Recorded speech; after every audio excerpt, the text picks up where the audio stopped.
नमस्कार, मी अमृता आकाश. आरोग्यम धनसंपदामध्ये आपलं स्वागत. आरोग्यम धनसंपदामध्ये आज आपण sciatica slip disc manual therapy Ayurveda उपचार या विषयावर अधिक मार्गदर्शन घेणार आहोत आणि आपल्याला मार्गदर्शन करण्यासाठी आपल्यासोबत आहेत डॉक्टर विराज भंडारी.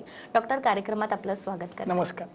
विषयाला आपण सुरुवात करणार आहोत त्या अगोदर आपण डॉक्टरांची ओळख करून घेऊयात. डॉक्टर विराज भंडारी यांनी Ayurveda, chiropractic, osteopathy methods of manual therapy, spine adjustment, structural integration, मर्मथेरपी याचं प्रशिक्षण परदेशात घेतलेलं आहे. या सर्व पॅथी एकत्रित करून उपचार करणारे आधुनिक युगातील आधुनिक डॉक्टर ते आहेत. केरळपासून महाराष्ट्रातील हाडवैद्य ते पोलंड, युरोप, अमेरिका, चायना, त्याचबरोबर ऑस्ट्रेलिया या ठिकाणी मणक्यांच्या विकारांची आधुनिक उपचार पद्धती याचं प्रशिक्षण त्यांनी घेतलेलं आहे. परदेशात संशोधन, evidence based practice of spine अशा तज्ज्ञ डॉक्टरांसोबत त्यांनी काम देखील केलेलं आहे. विशेष करून मणक्यांचे सर्व आजार, डिस्क ब्लस, डिजेनरेटिव्ह स्पाइन, लंबर पेन, त्याचबरोबर स्लीप डिस्क अशा 10 मिनिटांपेक्षा चालता न येणं, पाय जड होणं, बधीर होणं, मुंग्या येणं, चक्कर येणं यासारख्या आजारांवर त्यांनी परदेशातील तसंच प्राचीन भारतातील उपचार पद्धतीचा संगम केलेला आहे. डॉक्टर भंडारी स्पाइन टेक्निकमुळे आतापर्यंत 20,000पेक्षा अधिक मणक्यांचे विकार ज्या रुग्णांना आहे त्यांच्यावर यशस्वीरित्या उपचार केलाय आणि ऑपरेशन करून त्यांना वाचवलेलं देखील आहे. तर डॉक्टर भंडारी यांचं वैशिष्ट्यच हे आहे की अचूक निदान ते करतात आणि त्यानंतर योग्य पद्धतीनं अशा पेशंटवर उपचार देखील केले जातात. त्याचबरोबर 7,000पेक्षा अधिक पेशंट असे आहेत ज्यांच्यावर डॉक्युमेंटरी करण्याचं काम देखील डॉक्टरांचं सुरू आहे. तर डॉक्टर, सगळ्यात आधी आपण सुरुवात करूया की स्पाइन म्हणजेच मणक्याची रचना कशी असते. मणक्याची रचना ही बेसिकली आपल्या शरीरामध्ये 33 मणके आहेत. 7 सर्वायकल वर्टेब्रा, 12 थोरॅसिक वर्टेब्रा, 5 लंबर वर्टेब्रा, 2 इलियम, 1 कॉकिक्स ज्याला आपण टेलबोन माकड हाड म्हणतो. आपल्या शरीरातलं हे फाउंडेशन आहे. इलियम हे जे आहे ते आपल्या शरीरातलं फाउंडेशन आहे. याच्यामुळे आपण उभा राहू शकतोय, बसू शकतोय. कोणतीही क्रिया जी आहे, मुवमेंट जी आहे ती आपण त्या इलियम आणि सॅक्रममुळे करू शकतोय. ॲपेक्स म्हणजे सर्वायकल वर्टेब्रा आणि शरीराचं फाउंडेशन म्हणजे बोथ हिप जॉईंट. त्यामुळं हे जे काही बोन्स सेगमेंट्स आहेत आणि त्याचा कव हा नॅचरल असणं फार गरजेचं आहे.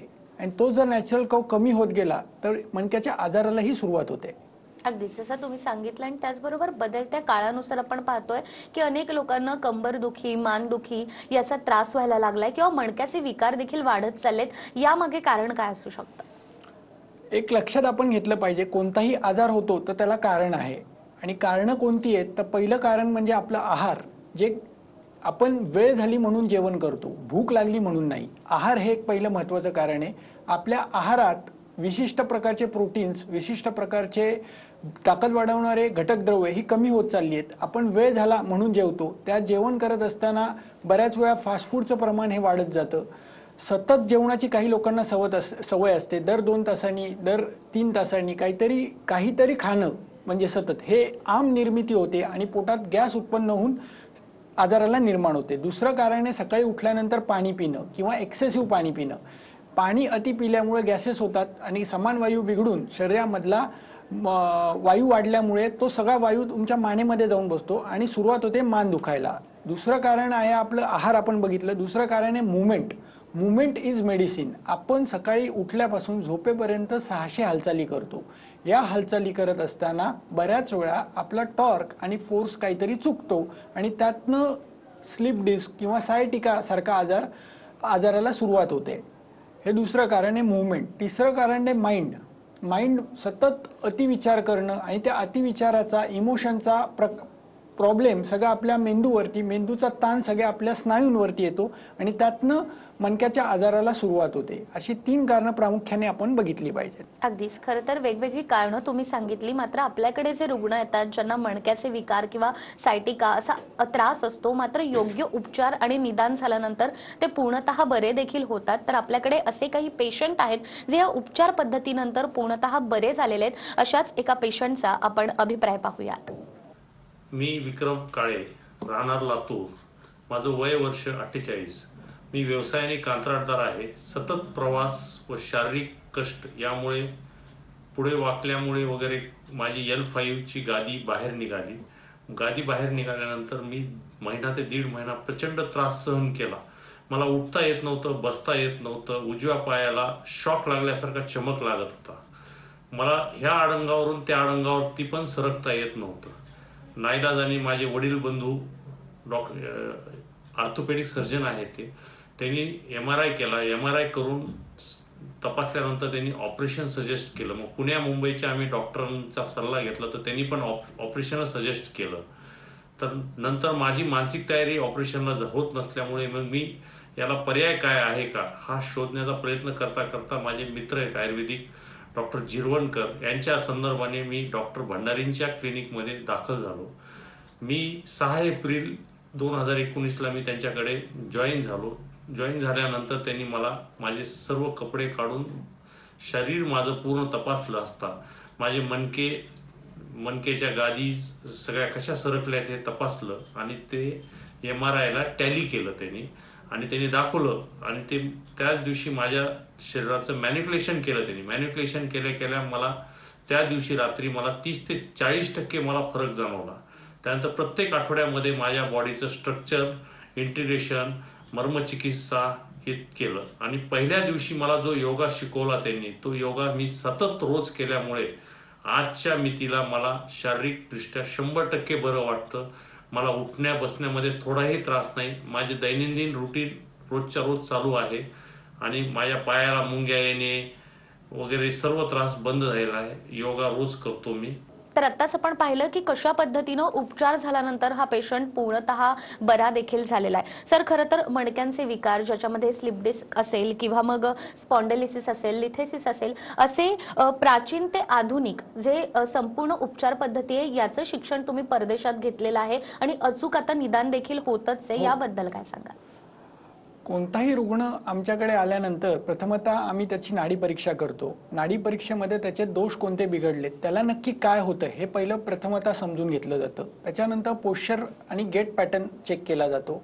त्यानंतर थर्ड स्टेजला आपण डायनॅमिक आणि सिस्टमॅटिक एक्झामिनेशन, त्याच्यामध्ये muscle testing, neurological testing, fascia testing, bone testing, vertebral segment बरोबर आहेत का नाही, AP टेस्ट, जिलेट टेस्ट अशा प्रकारच्या काही तपासण्या केल्या जातात. त्यानंतर सिटिंग एक्झामिनेशन, स्लिपिंग एक्झामिनेशन केलं जातं. त्याच्यामध्ये प्रामुख्याने कुठे नक्की दुखतंय याचा शोध आम्ही लावतो आणि तो प्रथमतः त्या आजाराचं कारण काय. बऱ्याच वेळा काय होतं की रुग्णांचं डावी साईड, डावा पाय, डावी बाजूची कंबर दुखत असते, जड होत असते, काही लोकांना बधीरपणा, मुंग्या येणं अशी प्रकारची लक्षणं असतात.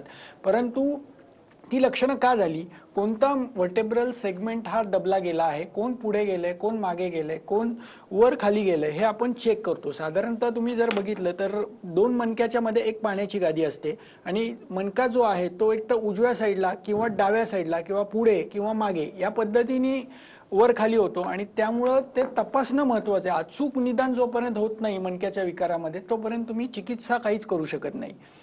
तिसरी गोष्ट, आपल्याकडे नर्वोस्कोप नावाचं हे मशीन आहे ज्यामध्ये आपण प्रत्येक नवरूटचं प्रेशर मोजतो की नक्की मणका कोणत्या डिग्रीला किती दिवसापासून सरकला आहे आणि तिथे इन्फ्लामेशन किती आहे. हे अमेरिकेतलं यंत्र आहे जे आपण तिथून मागवलंय खास आणि त्यामध्ये प्रत्येक एक व्हर्टेब्रल सेगमेंट आपण चेक करतो आणि ते सेगमेंट चेक केल्यानंतर योग्य निदान पहिलं केलं जातं की कोणताही पेशंट जो येतो तो पॅथॉलॉजिकल कंडिशन आहे का, मेकॅनिक काहीतरी डिस्टर्ब आहे का, न्यूरोलॉजिकल कंडिशन आहे का, सायटिका का झाला, या सगळ्याचं निदान हे विशिष्ट पद्धतीने केलं जातं आणि त्या निदान पद्धतीमुळे प्रथमतः पहिल्याच दिवशी पेशंटचा प्रोग्नोसिस आपल्याला समजतो की पेशंट कसा बरा होणार आहे, किती दिवस लागणार आहेत आणि जे रुग्ण बरेच होत नाही किंवा ज्या रुग्णांना बरं होण्याचे चान्सेस फार कमी त्यांना पहिल्या दिवशी सांगितलं जातं की हे आपल्याकडे साधारण 800 प्रकारचे स्पाइन डिसऑर्डर आहेत, त्यापैकी आपण 650 प्रकारचे आजार हे 100% बरे करू शकतो आणि त्यापर्यंत आपण मात केलेली आतापर्यंत. आणि विथ डॉक्युमेंटेशन आपल्याकडे सायंटिफिक अप्रोच आणि सायंटिफिक डॉक्युमेंटरी त्या पेशंटची रेडी आहे की नक्की पेशंटला किती दिवसात कसं बरं वाटेल. आत्ता साधारणतः एवढं प्रगत आम्ही पोहोचलो आहोत की जे गोष्ट पेशंटला म्हणजे 3-3, 4-4 वर्षाचा पेन पहिल्या दिवशी आपण 30 ते 90% पर्यंत पहिल्या दिवशी कमी करू शकतो. अशा प्रकारची चिकित्सा पद्धती आपण विकसित केलेली आहे. अगदीच. खरं तर डॉक्टर, बदलत्या जीवनशैलीमुळे आपल्याला खूप त्रास होतो आणि बसून काम असणं किंवा जसं तुम्ही सांगितलं स्पॉन्डिलिसिस असेल, सायटिका, स्लीप डिस्क असेल, यावर देखील आता आधुनिक पद्धतीने उपचार होतात आहेत आणि याचं बरोबर. खरं तर श्रेय तुमच्यासोबतच आपलं पुण्यामध्ये जे स्पाइन टेक्निकल क्लिनिक आहे याला देखील जातं. हो. तर याबद्दल तुम्ही काय सांगाल? कशा पद्धतीनं आपल्याकडे उपचार पद्धती होते? भंडारी स्पाइन टेक्निक ही प्रामुख्याने विकसित झाली 2008 पासून आम्ही त्यामध्ये काम करत आहोत. 2008 पासून 2019 पर्यंत माझे जवळजवळ 28 ते 32 कोर्सेस स्पाइन क्षेत्रामध्ये झाले आणि त्यामध्ये आम्ही प्रथमतः कोणताही रुग्ण जेव्हा येतो त्याचं पहिलं ग्रेडेशन केलं जातं की नक्की त्याचं निदान काय, म्हणजे मस्क्युलर डिस्टर्बन्स आहे, कोणकोणते मणके किती डिग्रीला सरकलेत, किती दिवसापासून त्रास होत आहे आणि त्याचं सगळं निदान पद्धत पहिली पूर्ण झाल्यानंतर त्या पेशंटचं ट्रीटमेंटला सुरुवात होते. आता ही ट्रीटमेंट काय आहे? ट्रीटमेंट म्हणजे मॅन्युअल थेरपीज सगळ्या आहेत. कोणताही रुग्ण आल्यानंतर त्याला साधारण 4 ते 5 तासाची ट्रीटमेंट दवाखान्यात होते. त्या 5 तासाच्या ट्रीटमेंटमध्ये प्रथमतः पेशंटचं निदान केल्यानंतर बोन सबलेक्सेशन म्हणजे मणका कुठेतरी सरकलाय पुढे मागे वर खाली, त्याच्यासाठी स्पाइन ॲडजस्टमेंट नावाची ट्रीटमेंट दिली जाते. ती क्रायोप्रॅक्टिक ट्रीटमेंट आहे. ती आत्ता सध्या अमेरिका, इंग्लंड, ऑस्ट्रेलियामध्ये सध्या विकसित देशामध्ये प्रचंड प्रमाणात वापरली जाते आणि त्या ट्रीटमेंटमुळे लाखो लोकांचे ऑपरेशन तिथे वाचलेले आहेत. दुसरी चिकित्सा पद्धती आहे त्याच्यामध्ये फेशियल मॅनिप्युलेशनमध्ये एक एक मसल्स जे इम्बॅलन्स झालेले आहेत, जे मसल पुढे गेलेत, वर खाली सरकलेले आहेत, शॉर्ट झालेत, काही मसल इलोंगेट झालेले आहेत, त्या मसलला आम्ही त्या स्थानावरती परत बसवण्याचा प्रयत्न करतो. त्याचबरोबर मसलच्या खाली फेशियलचा लेअर असतो, तिथे कॅलोजन फायबरच्या गाठी बनतात मसल शॉर्ट झाल्यामुळे. त्या मसलच्या गाठी आपण काढण्यासाठी इस्थम नावाची ट्रीटमेंट देतो, इन्स्ट्रुमेंटेड असिस्टेड सॉफ्ट टिश्यू मॅनिप्युलेशन. त्याच्यानंतर पुढची ट्रीटमेंट आहे कपिंग, अल्ट्रासाऊंड, ट्रॅक्शन. अशी 4 तासामध्ये 15 ते 17 प्रकारच्या ट्रीटमेंट्स होतात. झूम योगा घेतला जातो 3 दिवस आठवड्यातनं. अशी साधारण आणि पोटातली आयुर्वेदिक औषधं दिली जातात. औषधं देत असताना त्याच्यामध्ये तुमचा नक्की दोष कोणता बिघडलाय, प्राणवायू बिघडलाय, उदान बिघडलाय, समान बिघडलाय, बोनची मिसअलाइनमेंट, न्यूरल नर्वमध्ये ताकद नाहीये, मज्जातंतूमध्ये मसलमध्ये ताकद नाहीये, मसल सुजलेल्या आहेत, त्यानुसार जे काही निदान आमचं होतं त्यानुसार आयुर्वेदिक औषधं दिली जातात. 4 प्रकारची औषधं असतात. एक चूर्णाची पुडी असते, ती तुम्हाला सकाळी संध्याकाळी घ्यायची आहे. सिरप असतं 1 चमचा सकाळी संध्याकाळी जेवणानंतर आणि ऑइल लावायला पावडरसारखं जस्ट लोकल ॲप्लिकेशनसाठी ऑइल असतं. असं आयुर्वेदिक औषधं आणि 13 ते 14 प्रकारच्या ट्रीटमेंट्स या करून पहिल्याच दिवशी रुग्णांना साधारण 30% पासून 90% बरं वाटतं. आणि या कोरोनाच्या काळामध्ये आपण सर्व ट्रीटमेंट या प्रत्येक ट्रीटमेंट रूमचे सर्व बेडशीट्स आहेत, पिलोज आहेत, टॉवेल्स आहेत, हे यूज अँड थ्रो वापरले जातात. पूर्णपणे प्रत्येक सेंटरची प्रत्येक रूम ही सॅनिटाईज केली जाते आणि सर्व रुग्ण साधारण पुणे ते गुजरात, मध्य प्रदेश, जम्मू, उत्तराखंड, केरळपासून आपल्याकडे रुग्ण यायला चालू झालेले आहेत. त्यामुळे रुग्णांना महिन्यातनं एकदाच यावं लागतं.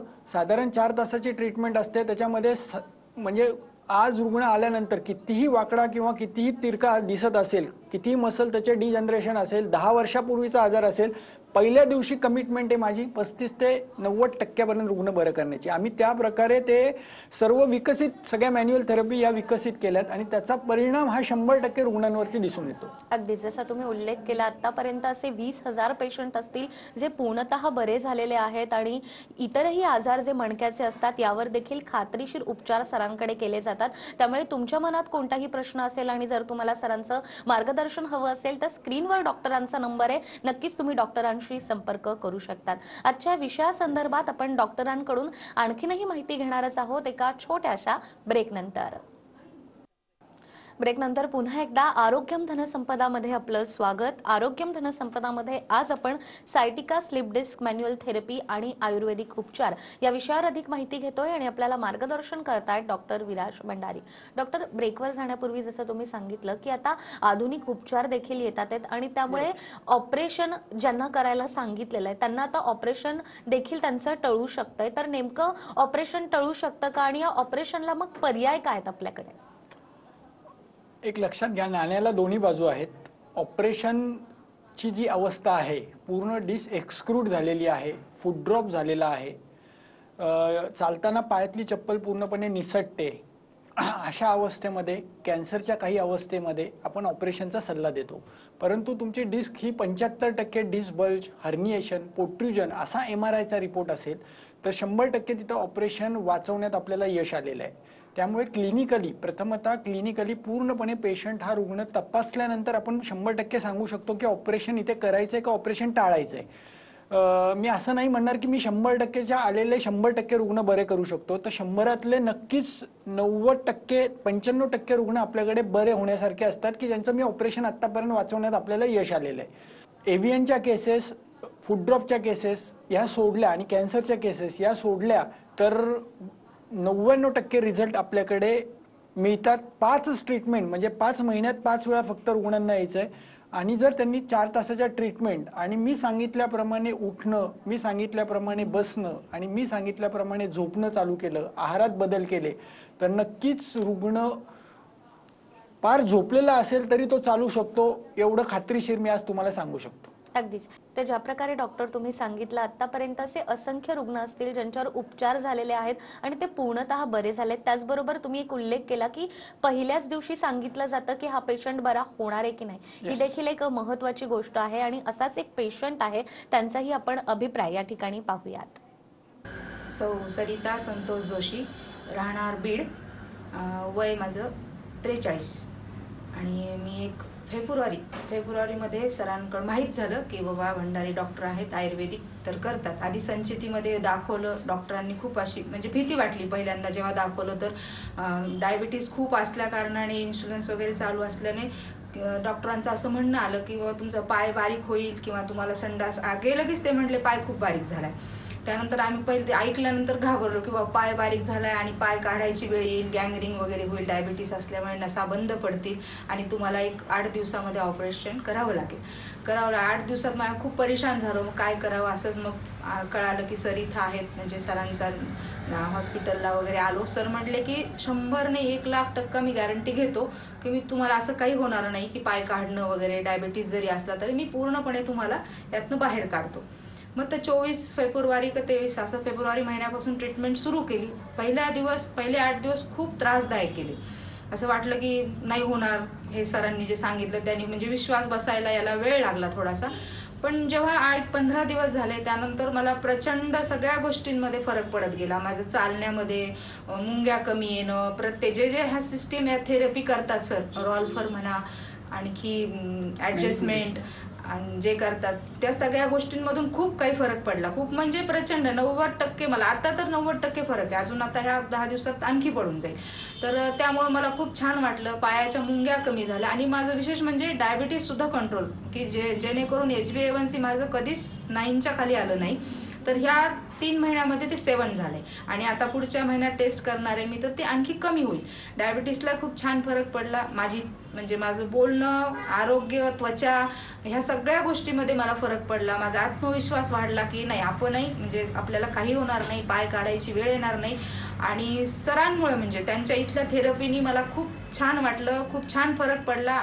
तर आत्ताच आपण पाहिलं की ही संपूर्ण उपचार पद्धती झाल्यानंतर कशा पद्धतीनं पेशंट पूर्णतः बरा देखील होतोय. तर डॉक्टर, मॅन्युअल थेरपी हे खरंच वरदान ठरू शकतंय का? आणि आत्तापर्यंत तुम्ही असंख्य पेशंट बरे केलेले, तर त्यातला देखील तुमचा एखादा अनुभव तुम्ही आम्हाला सांगाल का? मॅन्युअल थेरपी हे खरंच वरदान आहे.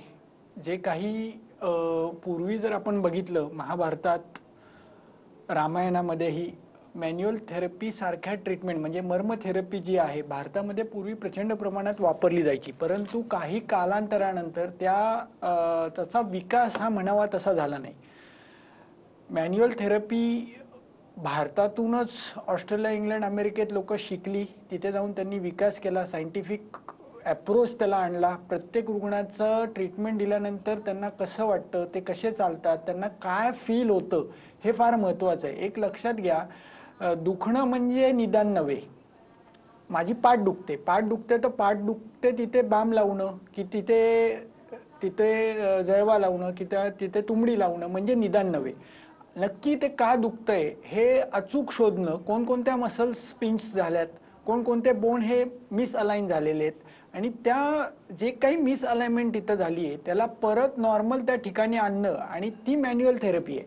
त्याच्यामुळे आपल्याकडे काही रुग्ण 2-2, 3-3 वेळा ऑपरेशन करून आले की ज्यांची डिस्क ही कट केली बाहेर आलेली, आणि ती कट केल्यानंतर त्यांची लक्षणंही तशीच होती की तो वेडेवाकडा चालत होता, पाय जड पडत होते, दुखणं प्रचंड होतं. पण मॅन्युअल थेरपी केल्यानंतर अशा पेशंटमध्ये 3-3 ऑपरेशन झाल्यानंतर सुद्धा 100% आराम मिळालेला दिसून आलेला आहे. आणि असं एक नाही, कमीत कमी 5-1 हजार लोकांची डॉक्युमेंटरी आत्ता आमच्याकडे रेडी आहे. कोणी जरी म्हटलं की मला ही डॉक्युमेंटरी दाखवा, तर सायंटिफिक प्रकारे ते आम्ही प्रूव्हन केलेलं आहे आणि इव्हिडन्स आहे त्या गोष्टीला की आम्ही स्वतः बघतोय. आणि रोज आमच्या बघण्यात कमीत कमी 15 ते 20 पेशंट आम्ही रोज ते बघून त्याच्यावरती ही मॅन्युअल थेरपी वापरली जाते. त्यामुळे 100% फायदेशीर चिकित्सा ही आत्ता आहे.